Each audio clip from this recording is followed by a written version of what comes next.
আসছে জাতীয় সংসদ নির্বাচনে ঠাকুরগাঁও ১ আসন থেকে নির্বাচন করছেন বিএনপির মহাসচিব মির্জা ফখরুল ইসলাম আলমগীর। মনোনয়নপত্র বৈধতা পাওয়ার পর পুণ্যভূমি সিলেটে দলীয় নেতাকর্মীদের নিয়ে বিএনপি মহাসচিব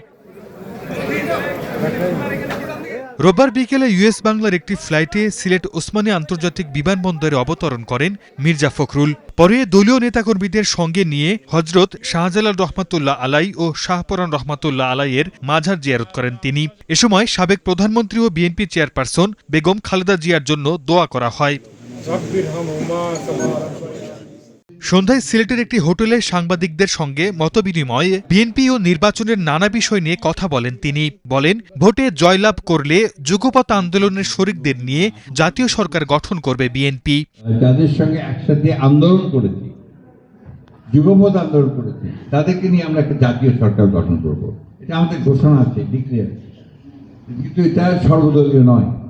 আগামী ২-১ দিনের মধ্যে তারেক রহমানকে বিএনপির চেয়ারম্যান হিসেবে ঘোষণা করা হবে বলেও জানান মির্জা ফখরুল। এখন ভারপ্রাপ্ত চেয়ারম্যান, কিন্তু আমার মনে হয় যে আমরা ২-১ দিনের মধ্যেই তাকে আমরা চেয়ারম্যান করতে পারবো, কারণ অলরেডি আমাদের যেহেতু আমাদের চেয়ারম্যান দেশের থেকে আমাদের ছেড়ে চলে গেছেন, সেই জায়গায় অবশ্যই আমাদেরকে পূরণ করতে হবে। সিলেট থেকেই তারেক রহমান নির্বাচনী প্রচারণা শুরু করবেন বলেও জানান বিএনপির মহাসচিব। বেগম খালেদা জিয়া যেভাবে সিলেট থেকেই তার নির্বাচনী প্রচারণা শুরু করতে, তিনি আমাদের প্রত্যাশা, সকলের প্রত্যাশা যে উনি সিলেট থেকেই তার নির্বাচনী প্রচারণা শুরু করতেন। Desk report, star news.